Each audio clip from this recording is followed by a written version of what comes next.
습니다.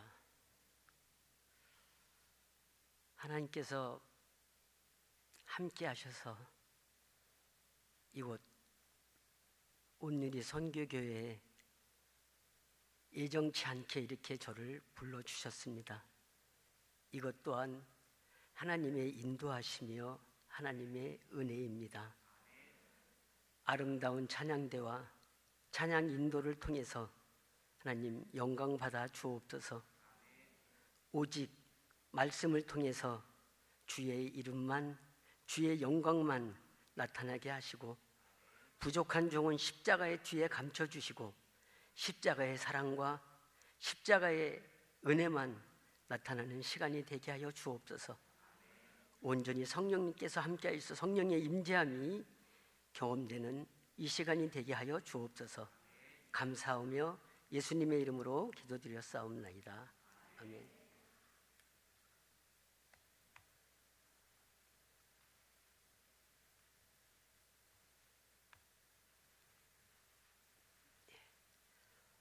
PPT를 띄워주셨으면 감사하겠습니다. 우리 다시 한번 옆 사람과 한번 인사했으면 좋겠습니다.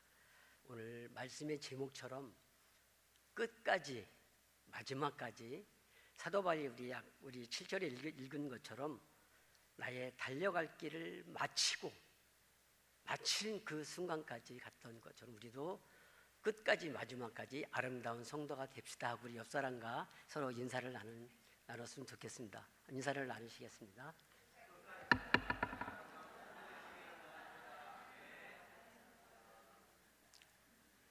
예, 오늘 본문은 사도 바울이 4차 여행을 마치고 로마에 2차 투옥된 상태에서 에베소에 두고 온 아들과 같은 디모데에게 보내는 마지막 편지입니다. 자신이 죽음이 가까웠음을 알고 자신이 달려온 길, 지난 과거를 회상하며 고백하는 글입니다. 그러면 바울이 달려간 길, 전도 여행을 통해서 우리는 막연하게 그냥 전도 여행을 한 것으로 생각을 하는데, 우리가 말씀을 보고 또 지도를 보고 또 그것을 보면 그 길이 얼마나 어마어마하고 험난하고 사람으로는 할 수 없고 하나님이 함께 하시고 사명이 없었으면 감당할 수 없는 길인 것을 보게 됩니다.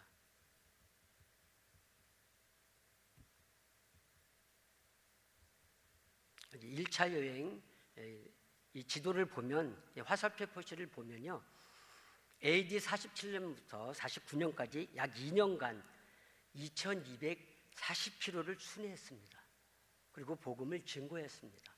그리고 그때 바울의 나이가 47세에서 49세입니다. 그 다음에 바울이 2차 전도여행은 1차 전도여행에 힘입어서 더 멀리 소아시아를 건너서 드로아에서 환상을 본 뒤 저 유럽의 빌립보 교회, 데살로니가, 그리고 고린도 교회까지 이 먼 거리를 복음을 전했습니다. AD 49년부터 52년까지 약 3년간 무려 4,500에서 5,600km를 다니며 복음을 증거했습니다. 이건 여행이라기보다도 선교회의 여정입니다. 그의 나이 49세, 51세까지였습니다. 그 다음에 2차 전도여행에서 힘을 얻은 사도 바울은 그 지역을 다시 더 보강하고 더 튼튼하게 하고자 3차 전도여행을 그 루트로 다시 전도여행을 합니다. 하고 돌아오는데 AD 53년부터 58년도까지 5년 동안, 무려 5년 동안 4,500에서 5,600km를 순회하며 복음을 증거했습니다. 그의 나이 52세, 57세쯤이었습니다. 그리고서 예루살렘에 돌아와서 유대인들의 모함으로 말미암아 2년 동안 갇혀서 감금을 당합니다. 그리고서 로마 황제에게 항소를 해서 바울이 그토록 원했던, 로마로 가기를 원했던 것을 위해서 로마 이송 경로를 통해서 이 험난한 여정을 통해서 결국 로마까지 갑니다. 로마에서 62년에 감옥에서 잠깐 풀려납니다. 그래서 사도행전은 나타나지 않지만 거기서 2차 투옥되기에서 순교하기 전까지 이 4차의 전도여행의 과정이 성경에 있습니다. 그래서 거기 보면 서바나라고 나옵니다. 그 서바나가 지금의 스페인인데 거기까지 여행을 하면서 결국 로마에 잡혀서 죽습니다. 이 4차 여행 때 에베소에 두고 온 디모데에게 디모데 후서를 통해서 자신이 죽음을 얼마 안 남았음을 알고 자신이 달려온 길을 회상하면서 그리고 어떻게 내가 이 길을 달려왔는가, 그거를 오늘 본문 말씀을 통해서 함께 나누도록 하겠습니다. 그래서 바울은 총 1만 7천 킬로에서 최대 2만 킬로 지구의 절반 거리를 다니며 전도했던 것입니다.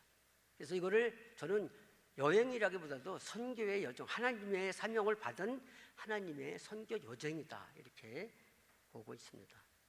그래서 바울 전도의 중심 주제는 오직 예수 그리스도입니다. 율법이나 행위나 어떤 다른 것이 아닌 오직 예수 그리스도를 만나고 예수 그리스도를 경험하고 예수 그리스도를 통해서만이 구원을 받을 수 있다는 주제였습니다. 그리고 사도행전에 나타나는 바울의 선교 전략은 첫째로 도시 중심, 회당 중심의 선교를 했습니다.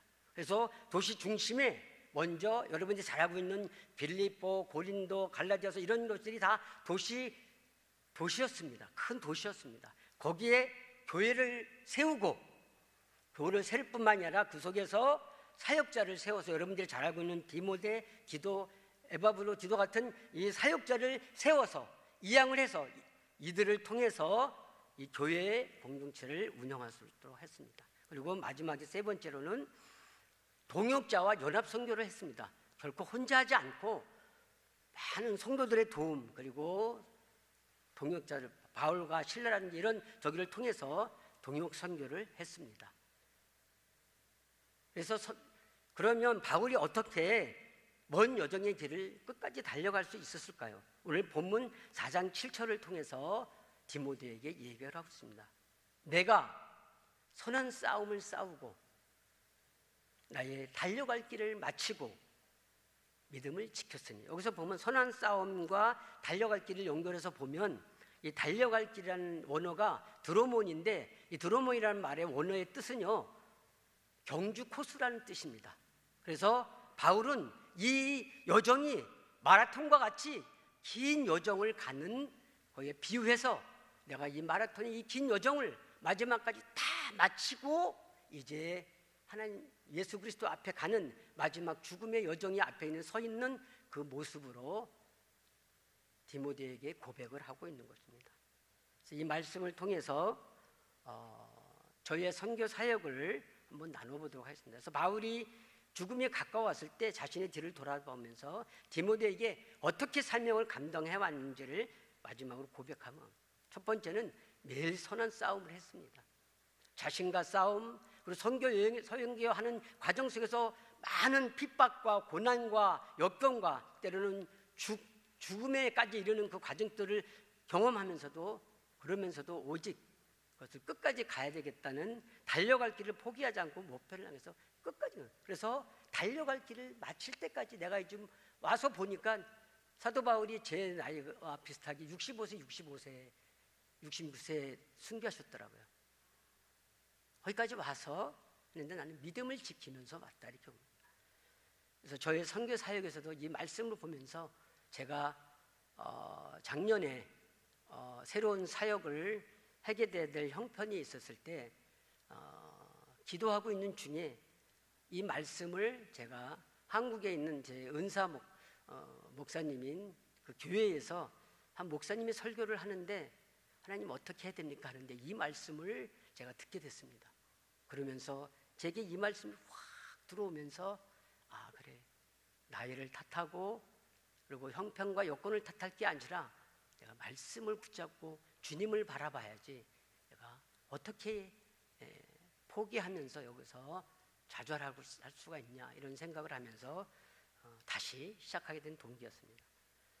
이 저희의 가정입니다. 하나님께서 저를 축복하셔서 큰딸과 작은딸을 했는데, 파란색의 이 딸이 큰딸이고 지금 사모입니다. 그래서 옆에 있는 큰 사위가 와동에 있는 임마누엘 교회에 지금 청빙을 받아서 지금 위임 목사로 훈련을 받고 있는 중에 있습니다.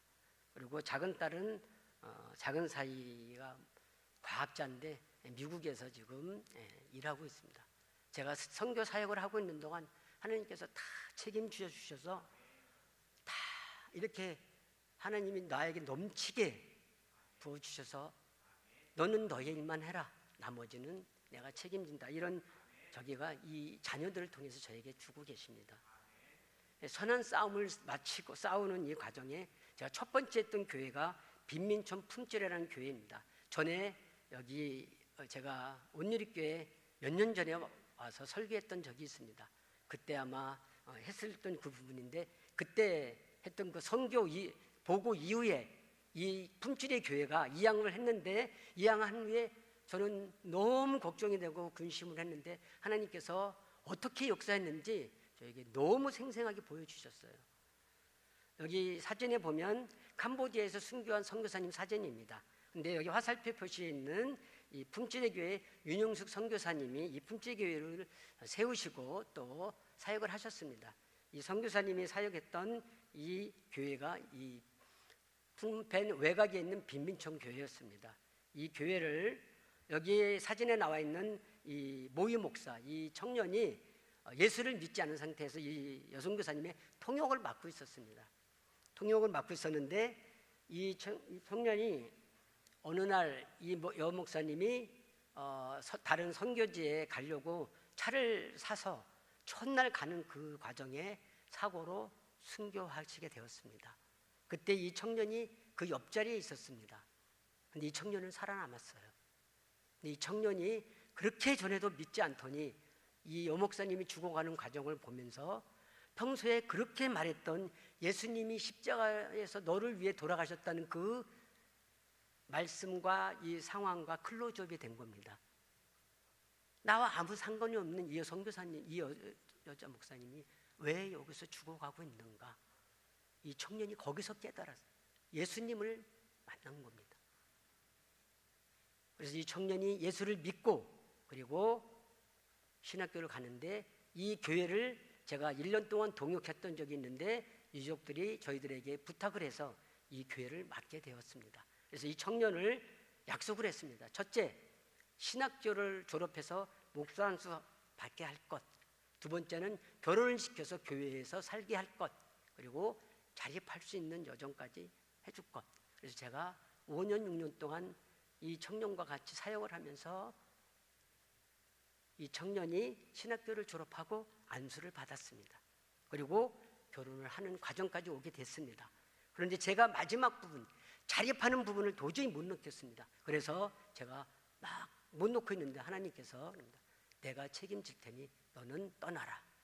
그래서 하는데 결혼식 때 제가 그 친구의 결혼식을 보면서 내가 떠나야 되겠구나. 그리고서 떠나고, 그리고서 이 청년이 스스로 자립할 수 있도록 저는 이 교회를 떠났습니다. 떠난 뒤 10년 후에 이 교회를 가게 되었습니다.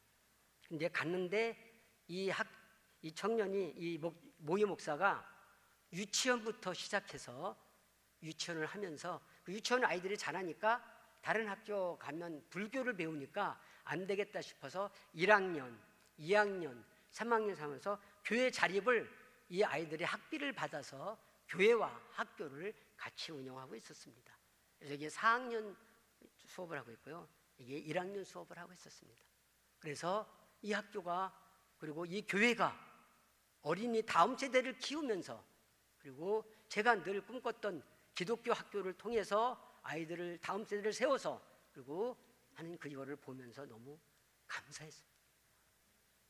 그리고 두 번째 사역에 믿음을 지키는 사역 훈련이 있었습니다. 여기 지도에 보면 여기 삼봉국도 화살표 표시에 삼봉국도 31km 지점에 제가 기독교 학교와 교회를 세우게 되었습니다.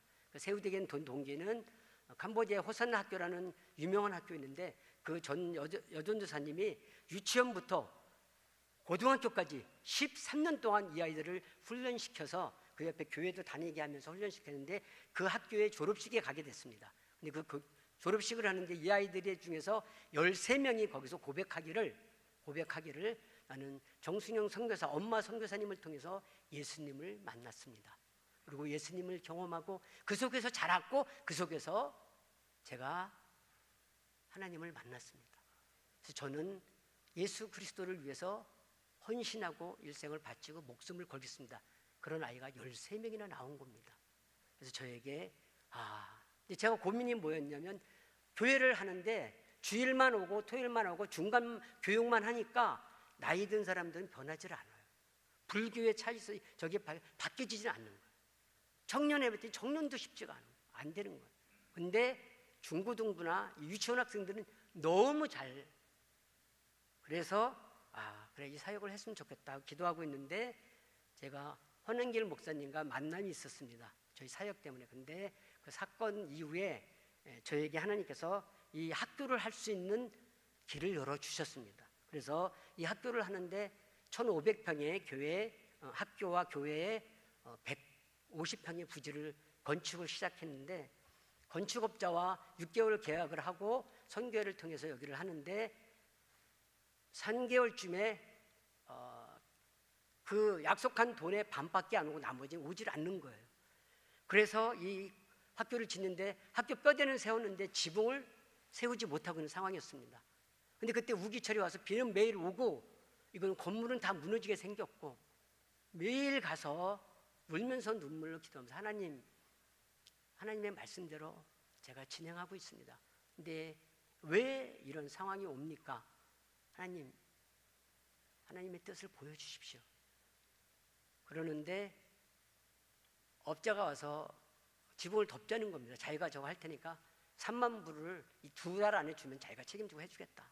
근데 제가 그때 믿음이 없었나 봐요. 2달 후에 자신이 없어. 못해. 그러고 있는 상황에서 업자가 자기 돈으로 자기가 그 건축업자한테 외상을 얻어서 지붕을 덮은 겁니다. 그리고 내장 공사를 자기가 진행을 하는 겁니다. 그러고 있는 상태에서 3개월 후에 이 교회에 선교회를 처음부터 후원하고 이 학교를 추진했던 목사님이 오셔서 나머지 잔금을 다 주시는 겁니다. 그러면서 그 목사님의 말씀을 아신다니 가보니까 그 목사님이 집을 팔아서 전세로 옮기면서 한번 시작한 하나님의 사역 멈추면 안 된다 하면서 그 돈으로 이 학교를 짓게 되었습니다. 그래서 여기에 여기 보면 펄리 목사가 있습니다. 이 목사를 저희가 만나서 양육하면서 모임 목사 같이 양육하면서 품질의 엉거른 교회와 학교를 하고 있었습니다. 그래서 유치원도 개원하고 하고 있는 상태에서 3년쯤 되었을 때입니다. 3년, 4년쯤 되었습니다. 개척 준비하면서 가지고. 근데 어느 날 예배 드리다가 아내가 쓰러졌습니다. 그래서 아내를 그래도 사역이 계속 해야 됐기 때문에 아내를 한국으로 보내고 저는 사역을 계속하고 있는 날 어느 날 저희 사모인 큰딸한테 전화가 왔습니다. 아빠, 생명이 중요해? 사역이 중요해? 둘 다 중요하지. 아빠가 결정하세요. 근데 저에게 사마리아인 예수님의 비유가 생각이 났습니다. 사람이 죽어가고 있는데 바리새인들과 서기장들 그리고 다 지나갔지만 사마리아는 생명이 중요했길래 사역보다 생명이 중요했길래 했던 그 말씀을 제게 주시면서 제가 한국으로 가서 아내를 그 깊은 우울증과 거의 위험한 상태에 있는 과정에서 지내면서 학교는 잠시 임시 맡겨두고 하고 돌아왔습니다. 돌아오면서 기도하면서 그래 이것도 하나님의 뜻이 있겠지. 8년 동안 기도하면서 응답받은 나의 사역을 여기서 멈춰야 하는 그 아픔도 있고 못하는 그 아픔도 있지만 그러나 그것도 하나님의 뜻이 있겠지 하고 선교사에 광고를 해서 아는 학교 사역을 했던 장로님한테 이양을 하고 저희는 푸놈펜으로 돌아오게 되었습니다. 그리고 그 학교를 5년 동안 가지 못하면서 기도만 하고 있었는데 그 학교에서 연락이 왔습니다. 장로님은 들어가시고 새로 오신 선교사님이 맡았는데 한번 와서 보시고 좀 도와달라 그래서 학교를 가게 되었습니다. 그랬더니 저희는 2학년까지만 했는데 지금 이렇게 유치원부터 4학년, 5학년까지 지금 90명, 100명이 넘어가는 학생들이 지금 하고 있는 것입니다. 그리고 이분들은 선생님 생활을 했고, 그리고 교육학 박사까지 받은 하나님이 예비해 주신 하나님의 전문 사역자였던 겁니다. 제가 그걸 보면서 눈물을 멈추게 하신 이유가 있구나. 여기 반석학교 선교사 부부, 여기 화살표 이 두 분이 지금도 너무 열심히 하시고 너무 잘하고 계십니다. 나는 실패한 줄 알았는데 하나님은 다른 방법으로, 더 좋은 방법으로 하나님은 또 이어가시고 계시고 있던 겁니다. 그래서 이 폴리 목사는 엉끄는 교회 하다가 저희 여기 앞에 맨 끝에 있는 흰색 목사님이 교회에서 담임을 맡아서 지금 아주 잘 사역을 하고 있습니다. 그래서 저희가 두 번째 세운 이 목회자를 또 세우고 교회를 또 할 수 있었다는 그 기쁨.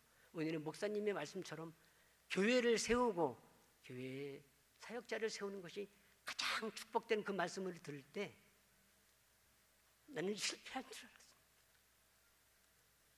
많은 큰 일을 하고 많은 일을 해야만 하나님의 적인 줄 알았는데, 그래도 두 곳의 교회를 세우고 학교를 세우고 그리고 사역자를 세웠다는 그 위로의 말씀을 저한테 주시는데 제가 너무너무 감사했습니다.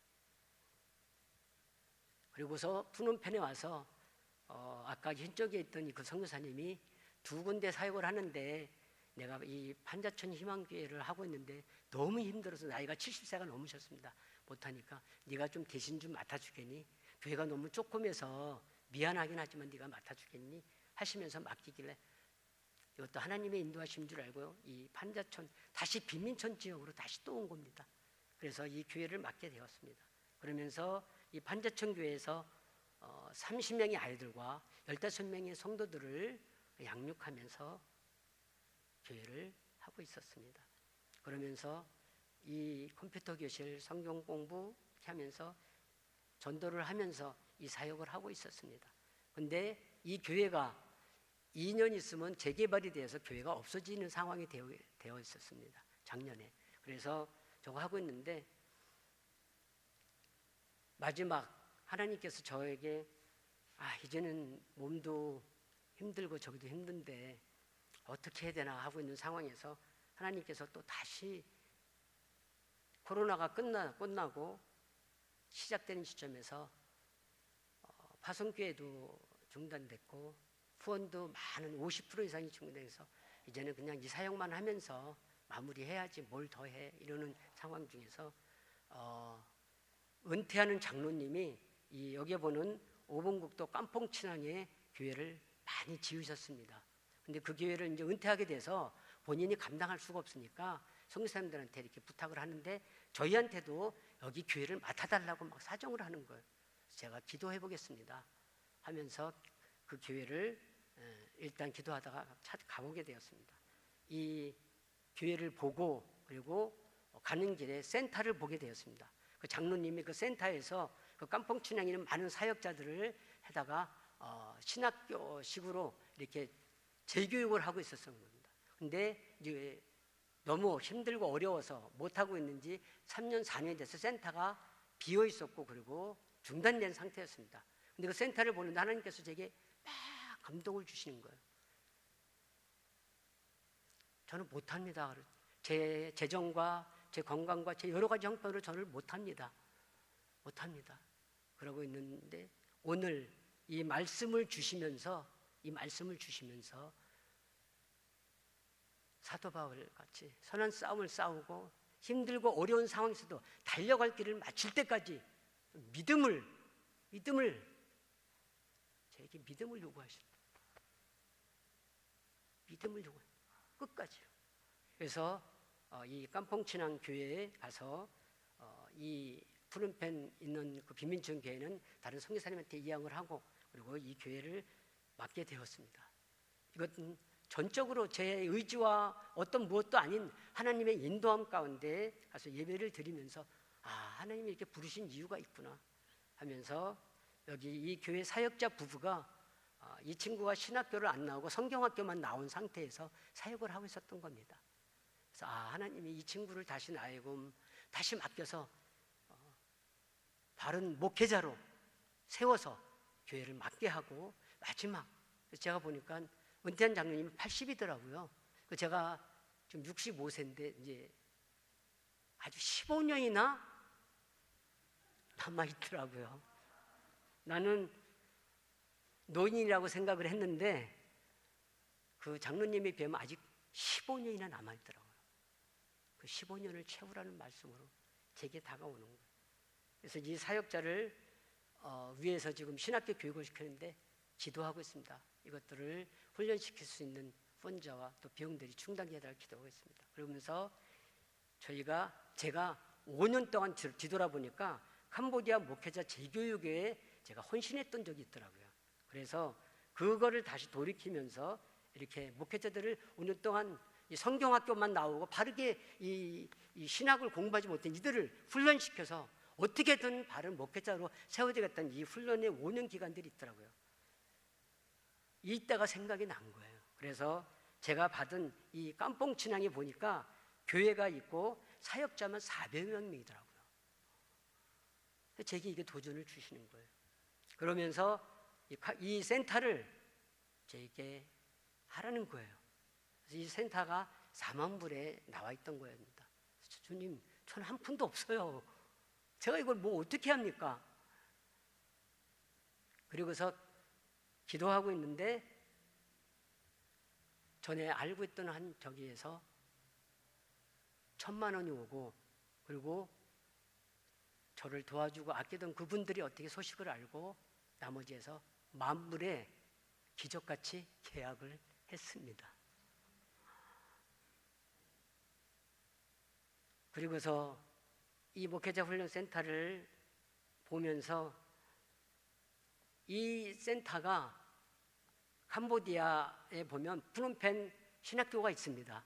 그 신학교에서 지금 많은 학생들이 오는데 이 신학교에서 힘든 게 뭐냐면 지방에서 올 수가 없는 거예요. 더 배우고 싶은데.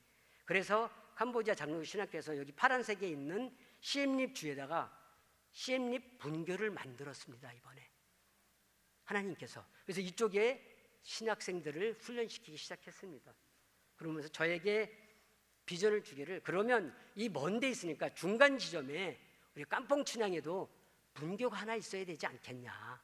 그래서 푸놈펜 신학교에 얘기했더니 너무 감사하면서 같이 협력하면서 기도하면서 우리 그 선교사님 센터에다가 분교를 짓고 깜뽕 춘향에 있는 그 목회자들뿐만이 아니라 그 근처에 있는 모든 사람들을 훈련을 시켜서 우리 안수를 주고 목회자다운 목사를 세웁시다. 이렇게 진행 중에 있습니다. 이제 이 마지막으로 그 설교를 듣는 중에 그분의 예화를 제가 여기 소개하고자 합니다. 이것은 인용한 그분의 설교를 유튜브에서 인용한 거기 때문에 어떤 오해가 없으셨습니다. 근데 이 인용한 이 예화를 들으면서 사도 바울 그 모습이 너무 리얼하게 다가왔습니다. 이 존 스티븐 아쿠알이라는 이 마라톤 선수가 있습니다. 이 선수는 꼴찌를 하고도 마라톤 영웅으로 불리우는 선수입니다. 그 사연은 이렇습니다.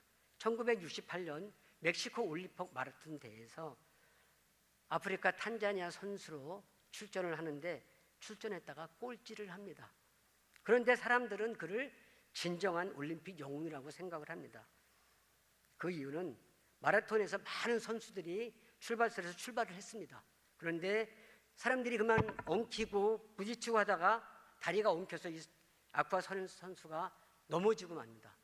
그래서 다리에 부딪혀서 큰 부상을 입게 됩니다. 그때 의료진이 달려와서 경기 불가합니다. 뛸 수 없습니다. 포기하십시오 하고 만류를 했습니다. 하지만 아쿠아리는 그 다리에 보신 것처럼 붕대를 칭칭 감고 다시 자리에 일어나서 뛰기 시작했습니다.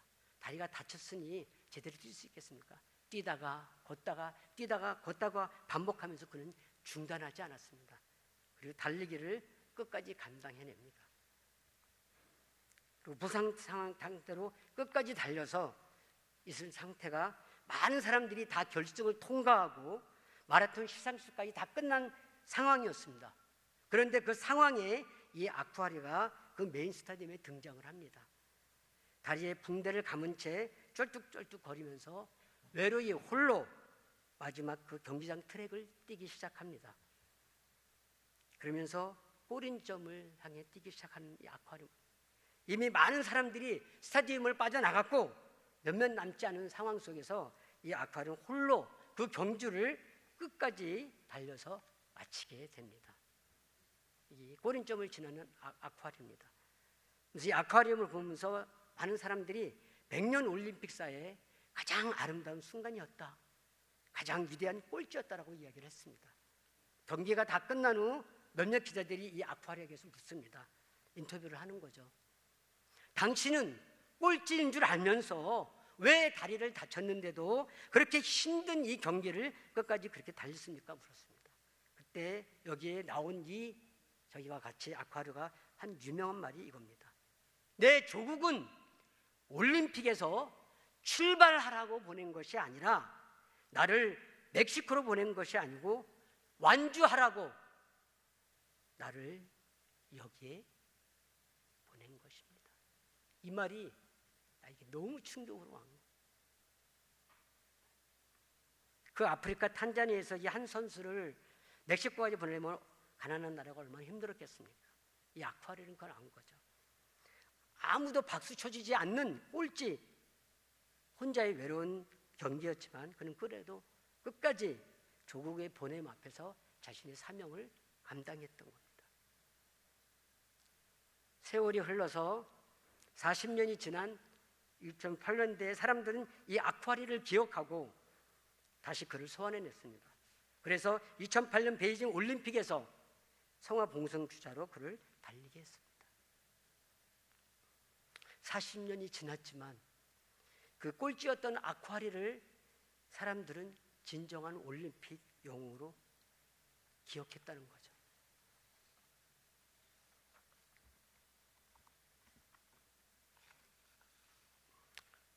하나님이 우리를 이 땅에 보내실 때 하나님이 정말로 우리에게 바라는 것이 무엇이겠습니까?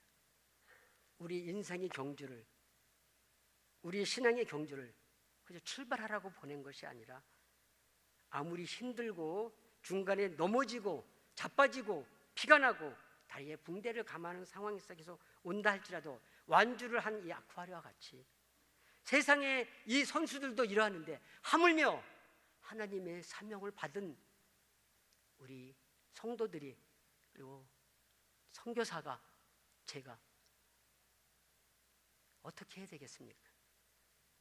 세상 사람들도 40년이 지났지만 그를 기억하는 것, 하물며 하나님 아버지께서는 우리를 기억하시고 우리를 인정해 주시고, 그리고 8절에 말한 것처럼 사도 바울이 우리에게 의의 면류관이 예배되었는데 하나님을 사모하는 모든 자에게 주신다고 약속하셨습니다. 저에게 그 믿음을 요구하셨습니다. 여기에 같이 사진 찍은 이 손찬영 선교사님이 있습니다. 이 선교사님은 저랑 아주 가까웠고 그리고 이분을 죽기 얼마 전에 만났습니다. 이분이 저에게 이릅니다. 난 너무 한 일이 없어서, 이분은 어린이 사역, 청소년 사역을 하면서 많은 선교사님들을 도우면서 사역을 했던 분입니다. 근데 이분이 어느 날 한국의 샘병원에 진료를 받으러 몸이 이상해서 갔는데 암이어서 살 날이 얼마 남지 않았다는 진단을 받습니다. 이 선교사님은 한국에서 죽는 걸 원치 않고 캄보디아에 와서 캄보디아의 여자와 결혼했습니다. 그 자녀도 있고요. 근데 그 사모님이 유치원 교사를 하고 그 자녀도 선생을 하고 있는, 같이 돕는 중입니다. 그리고 많은 사역을 도왔습니다. 근데 캄보디아에서 죽고 싶다고, 땅이 장소나 뭐가 문제 아니라 내가 하나님이 부르셨던 땅, 하나님이 부르셨던 이곳에서 마지막까지 사역을 하고 가고 싶다고 남기면서 돌아가셨습니다. 그리고 이 선교사님이 캄보디아에 양화진과 같이 선교사 묘지가 있습니다. 묘지 땅이 있습니다. 거기에 1호로 붙였습니다. 이 선교사님을 마지막 간증하면서 저에게도 하나님께서 이 말씀을 주시면서 제게 주신 이 사역 그리고 이 싸움, 그것을 믿음으로 끝까지 완주하라고 저에게 말씀을 주셨습니다. 기도하시겠습니다.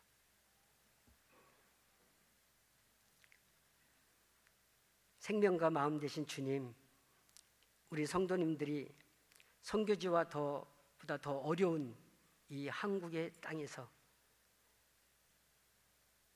어렵고 힘든 코로나 시절과 많은 어려움 가운데 하나님 고통을 받는 많은 성도들이 있는 줄 압니다.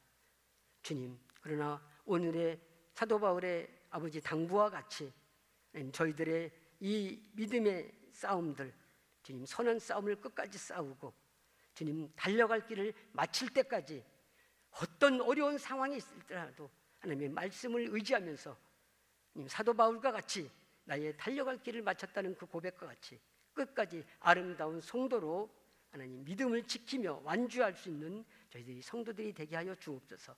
그래서 주님 앞에 갔을 때 하나님 저희들 의의 면류관 아버지 그것을 받는 저희들이 되게 하여 주옵소서. 감사하며 예수님의 이름으로 기도를 싸움나이다.